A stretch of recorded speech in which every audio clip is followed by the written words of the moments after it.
House Bill 21-1110 is an expansion upon the Colorado Anti-Discrimination Act.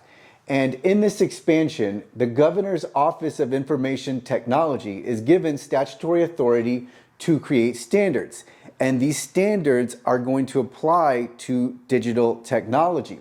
So what the Office of Information Technology has done is they've adopted WCAG 2.1 version level AA. And I want to note that on the Colorado State website, it actually says the newest version of the Web Content Accessibility Guidelines, and technically the newest version is 2.2, but I think you'll be in excellent shape even starting at 2.1 because there is some work to do here.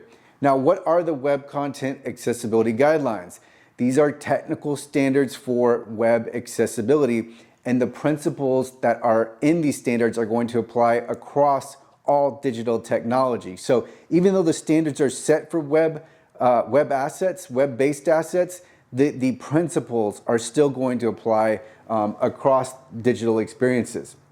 Now, who is responsible for compliance? Well, we have the digital and online platform providers, so that's going to include the Office of Information Technology, and then we also have the content owners. And so let's talk more about content owners.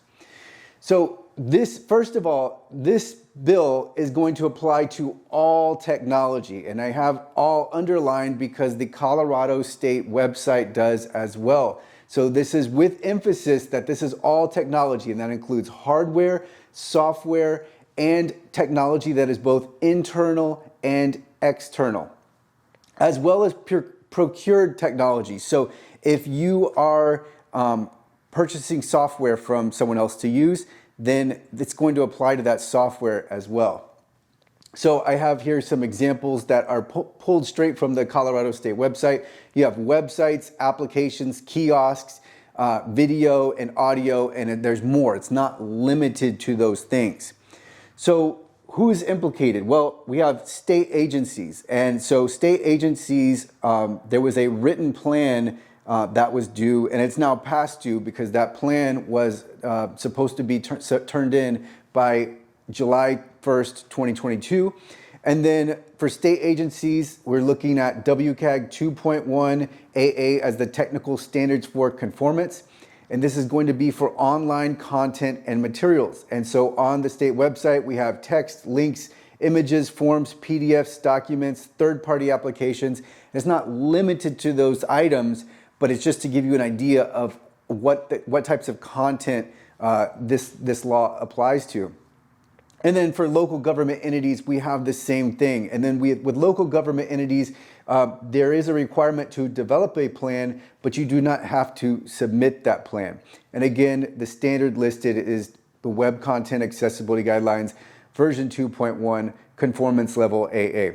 So I'm going to be putting more videos out on HB 21-1110 because I think a lot of people are going to be overwhelmed by all of the requirements and all of the resources.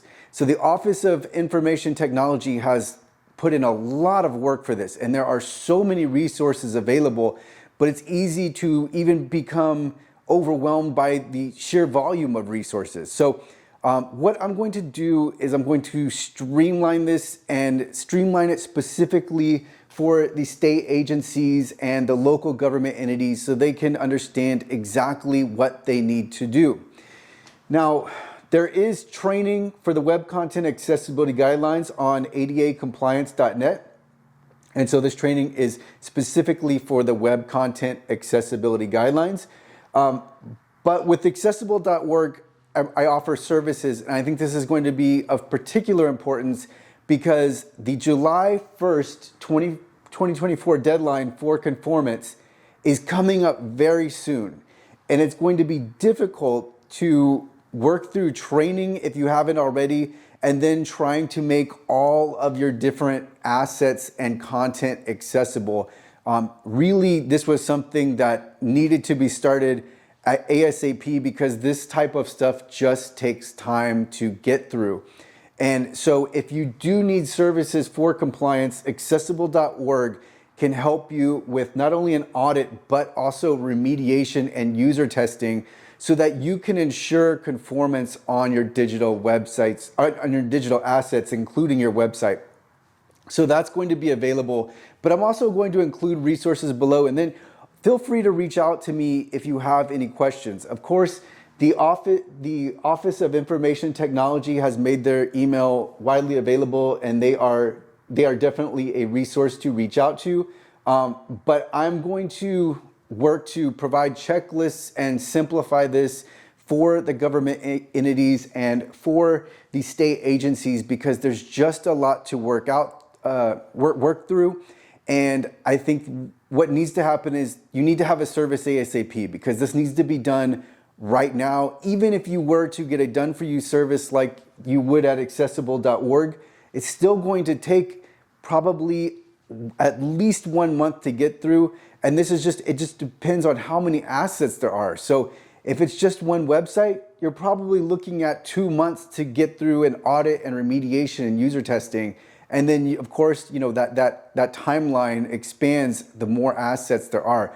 So there's a lot of work to get done. You will definitely need training at some point, because you want to make sure that your different digital assets remain conformant and that any new content you upload and publish is accessible. So you definitely need training. But right now, you need to work towards compliance ASAP.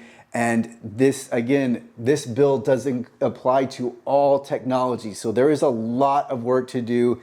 If you need help, feel free to contact me at accessible.org, and I'll reply right away. We can get you set up and start streamlining this to take care of everything for you. Really, we'll take care of the accessibility side for you. We can not only take care of the audit, but also the code remediation of the website. And then if you'd like, we can take care of the PDFs, the video, the audio, etc. So I'll include resources in the description below.